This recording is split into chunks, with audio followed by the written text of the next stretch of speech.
นะโมตัสสะภะคะวะโตอะระหะโตสัมมาสัมพุทธัสสะนะโมตัสสะภะคะวะโตอะระหะโตสัมมาสัมพุทธัสสะนะโมตัสสะภะคะวะโตอะระหะโตสัมมาสัมพุทธัสสะ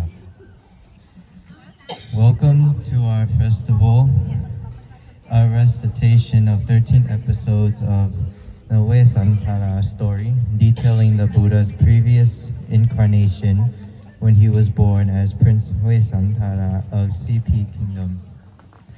He was a very compassionate and generous prince. From an early age, he enjoyed giving gifts to people around him and the poor and needy in his kingdom. His generosity didn't stop there. He even vowed to give away his heart, eyes, and flesh if anybody would ask for them. After he got married to Prince Madri there was a severe drought in his neighboring kingdom. It was thought that the auspicious white elephant owned by the prince would bring rain to their kingdom because wherever it went, there was rain. The king of Kalinga, sent a group of Brahmins to ask Prince Vesantara for the white elephant. The prince gave the elephant to them as well as gold, jewelry, and 500 servants to care for the elephant. This made the people of CP Kingdom very angry, worrying that without the auspicious elephant, their kingdom would be ruined. They went to see the king and demanded him to banish the prince from the kingdom. The prince told his wife that she could remarry and stay in the kingdom, but she would rather be with him. So on the way out of his kingdom, the prince gave away everything he had, including his horses, chariot, jewels, and money to people he met along the way. He, Princess Madri, and 2 children had to walk on foot to the forest in Mount Vanka. They lived a hermit life, eating only vegetables, and he and his wife stayed in separate huts. Meanwhile, in other kingdom lived an old Brahmin, Jujaka. He married a beautiful young wife, Amitada. Her parents could not pay back the debt they owed to Jujaka, so they gave their daughter to him. Amitada was a dedicated wife. She looked after Jujaka very well, which made all the men in the village praise her.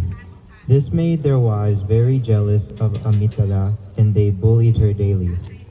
She came home crying and didn't want to work anymore. And feeling sorry for his wife, Jujaka decided to travel to Mount Vanka to ask Prince Vesantara for his 2 children so they could work for his wife as slaves. The day Jujaka arrived, Princess Madri went to look for fruits and vegetables. The children heard that their father would give them away, so they went to hide in the lotus pond.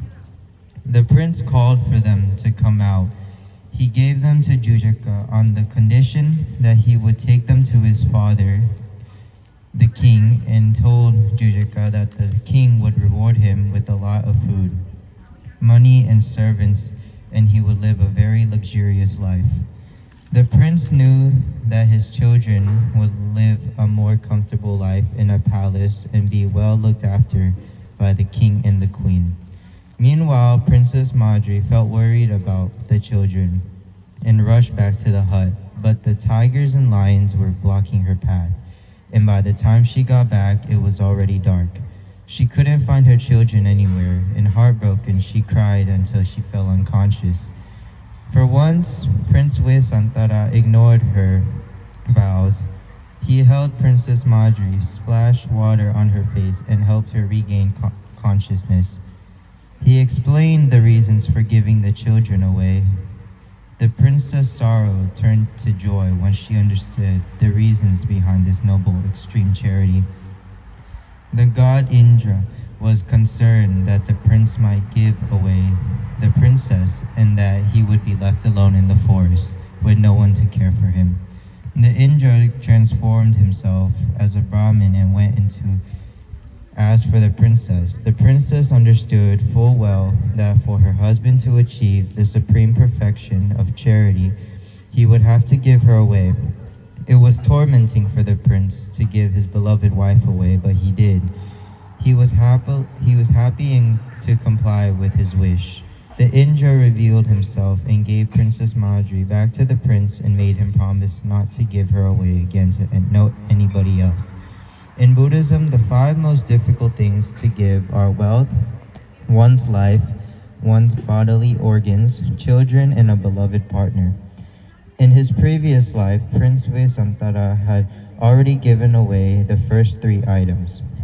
In this lifetime, he had to sacrifice all to fulfill the final perfection of generosity before becoming the Buddha. Meanwhile, Jujaka went to the kingdom of King Sanchaya. The king offered him a lot of money, a palace, food, and servants. Jujaka overate, suffering a severe indigestion, and died. The king, his wife, their courtiers, and servants went to Mount Vanka to invite the prince and the princess back to the kingdom. The family reunited. The people in the kingdom celebrated and rejoiced in the return of the prince and his family. They all lived happily ever after, and each episode of the Vesantara story has moral lessons to tell. But the main lesson is the virtue of perfect generosity. Sadhu